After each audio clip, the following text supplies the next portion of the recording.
こんにちは、とばろぐです。今回はですね、最近僕が持ち歩いているカバンとその中身についてゆるっと紹介していこうかなと思います。ちょっと前にTwitter でこんな感じでさらっと今日持ってるもの時間ちょっとあるから写真撮ってみようかなと思って撮ってアップしてみたんですけど、意外とねなんか伸びているというか見てくれてる人が多かったので、せっかくだからなんか動画で紹介してないのもあるし動画にしてみるかということで撮っていく感じですね。それでは行ってみましょう。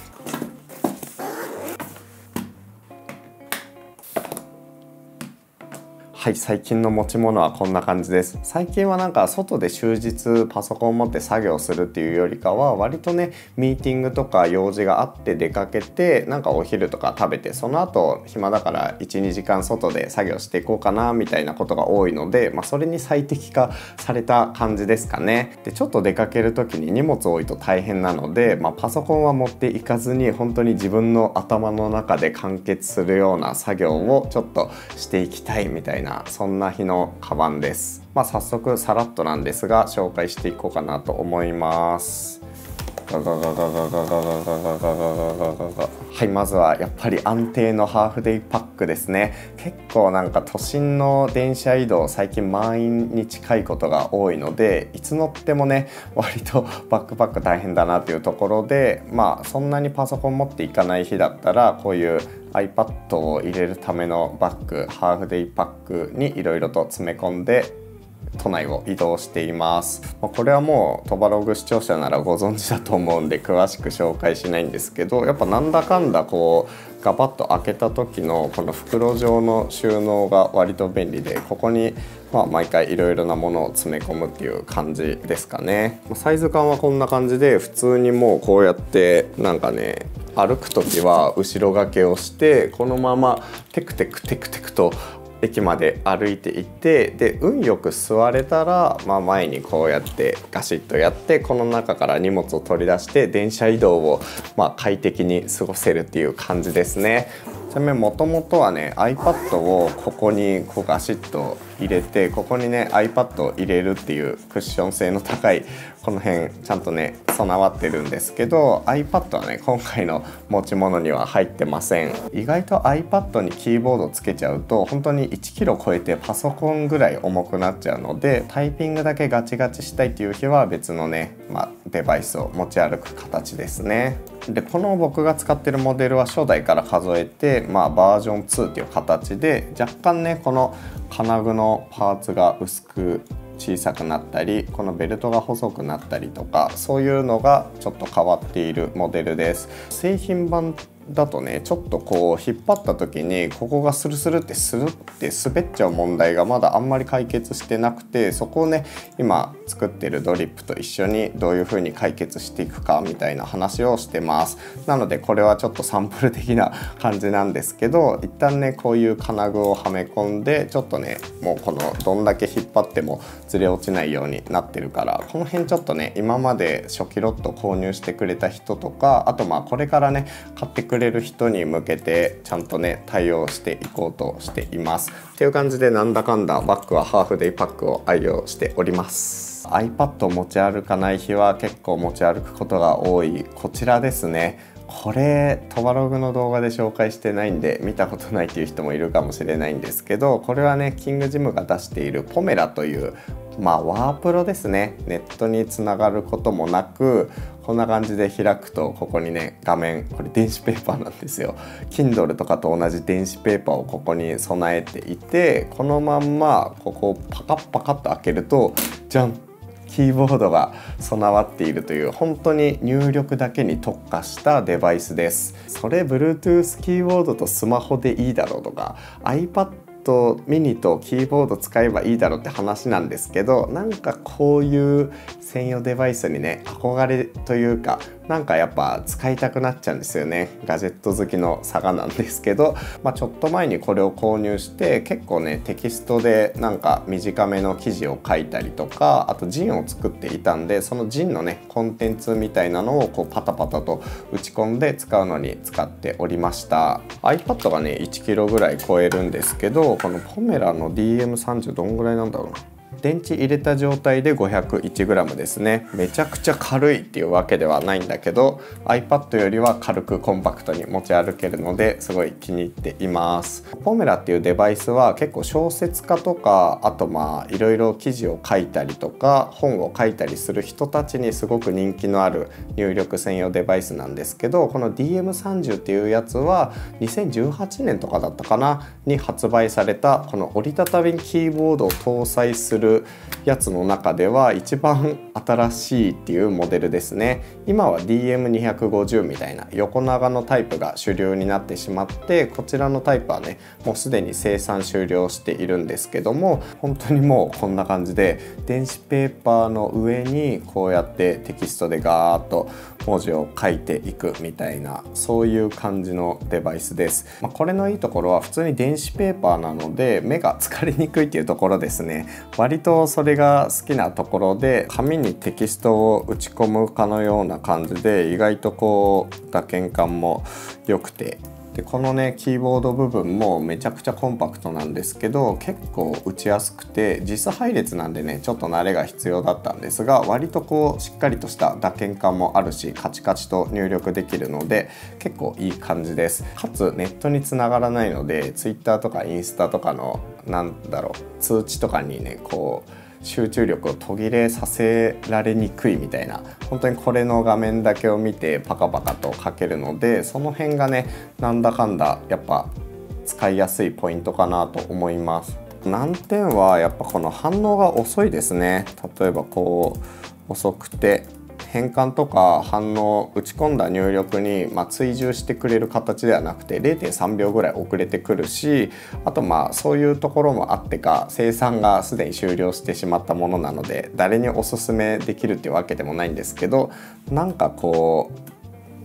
う SNS とかもできず通知とかも全く来ない、この画面の中で自分のなんか脳内に閉じこもって作業をするっていうところだと結構しっくりきているので、これはねなんか気に入っているところです。このサイズ感で持ち歩けます。はい、続いてスマホですね。スマホはだいたい iPhone と Android で2台持ちしていることが多くて Android が基本はメイン端末となっています。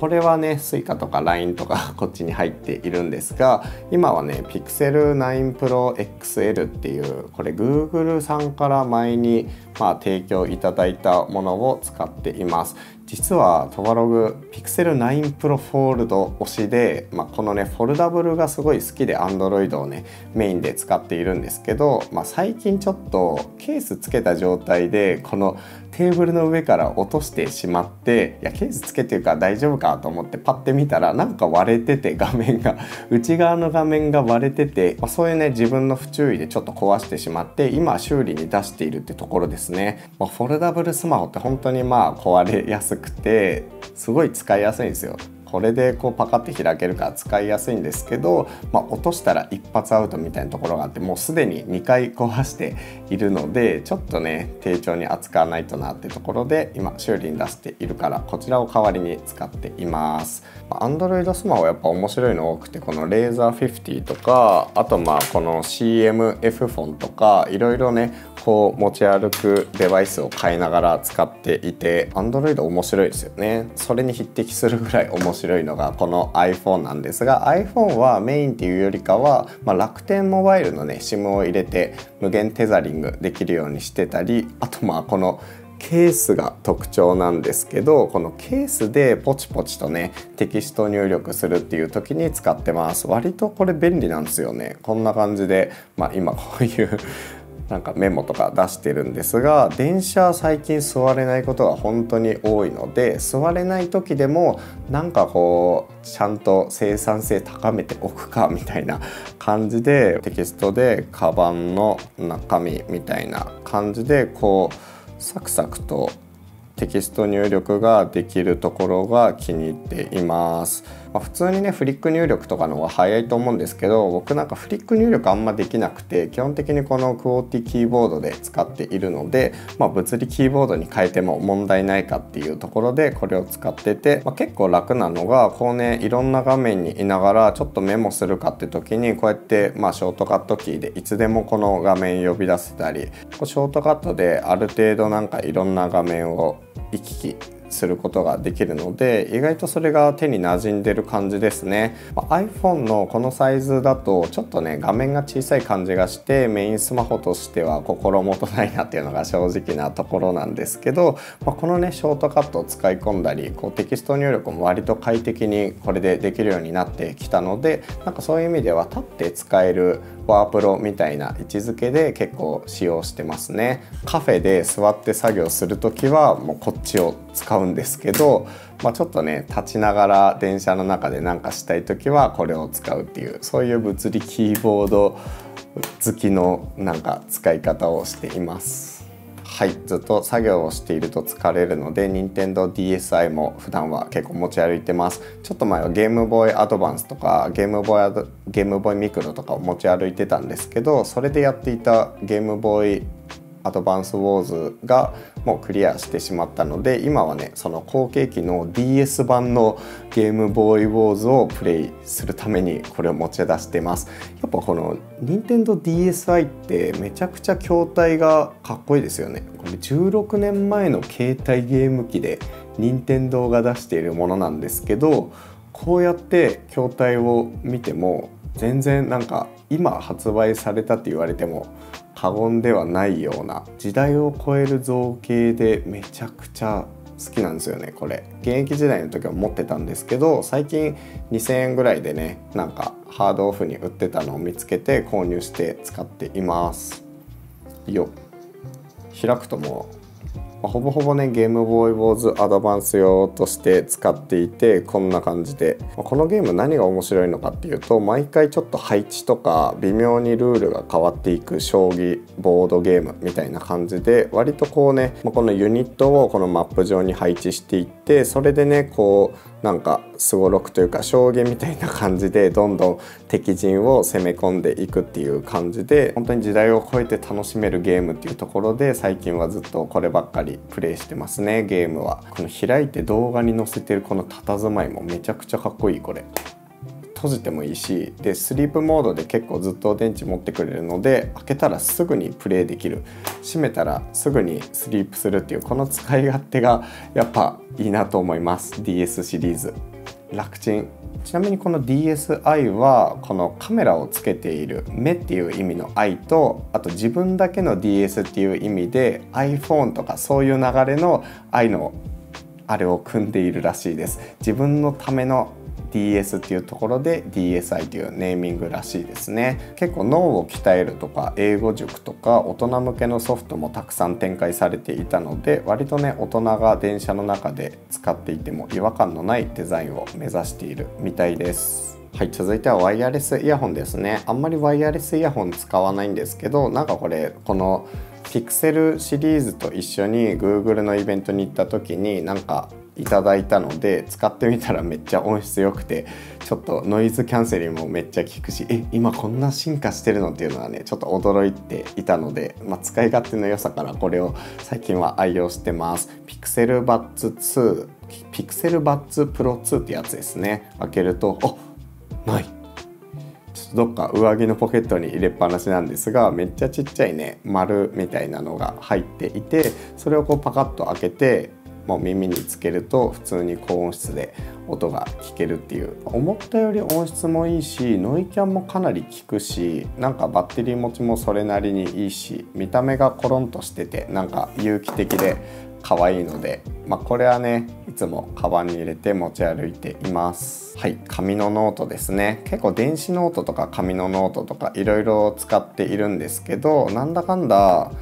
紙のノートで構想を練ったりアイデアを書いたりするときはなんかこの脳のハードディスクをちょっと別の場所に移しておくみたいな感じで紙のノートを使うことが多いです。iPad とかね、なんか意味のあることだったり絵コンテみたいなのを書いたりするのは iPad なんですけど、なんか今動いてるプロジェクトを俯瞰してみた時に、例えば一つのものがあったとして、それをどういうふうに、ウェブで展開していくかとか、なんかどんな感じでどういう時期にちょっとこのアイテムを訴求していこうか、展開していこうか、カラーバリエーションどうしようかとか、そういうのとかをなんか練ったりする時は割と紙の方が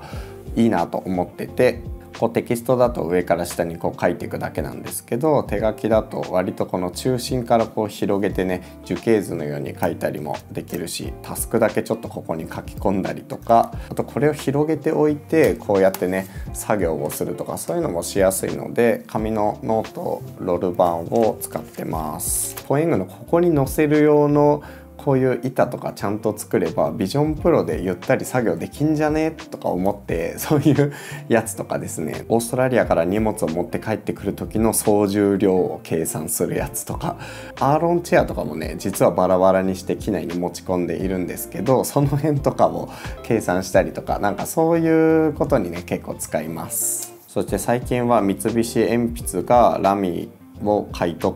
買収したと思うんですけど、その前からやっているこのサファリにジェットストリームを乗せ替えるっていう、そのペンをね愛用してますね。出かける時は割とこのセットで使います。あとこれは歯ブラシかな、なんか歯医者さんに行く用事もあったので、ちっちゃめのクラプロックスの歯ブラシをこの歯間ブラシと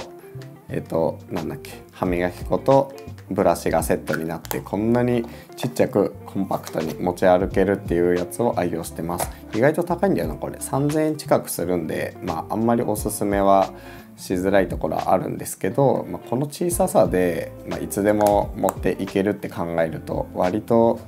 いいよなっていうのでこれ使ってます。で最後はガジェットポーチですね。これもなんかこのハーフデイパックと一緒にセットとして作ったもので、見た目とか素材とかをだいぶ近いような形で作っているものです。今はね多分ドリップ商品全部そうなんですけど、売り切れてるのですぐにね買ってもらえないっていうのはもどかしいんですが、こんな感じでガシッと開けて白い系のガジェットいろいろ詰め込んでる感じですね。いつも必要じゃないんだけど、ない時にないと困るみたいな、そういう細かいのたちをガシッと詰め込んでいるので、こういうなんかパソコン作業がない日とかでも割と持っていくことが多いです。ガジェットポーチの中身みたいな動画も実はねすでに撮っていて、これが入荷されたらまた動画にして公開しようかなって感じなんで、ちょっとねその時まで中身はお待ちください。でこの辺のデバイスをいい感じにこうハーフデイパックガシッと開けて収納していく感じですね。割とこの持ち物だったらこうやってこういう感じでTS をここに配置して、ポメラをここにねガシッとこう詰め込んで、こっち側の大きめのポケットの方にこうガジェットポーチとか、あとこの辺をこうしまって、そのままもうしまっちゃう感じで、よいしょ、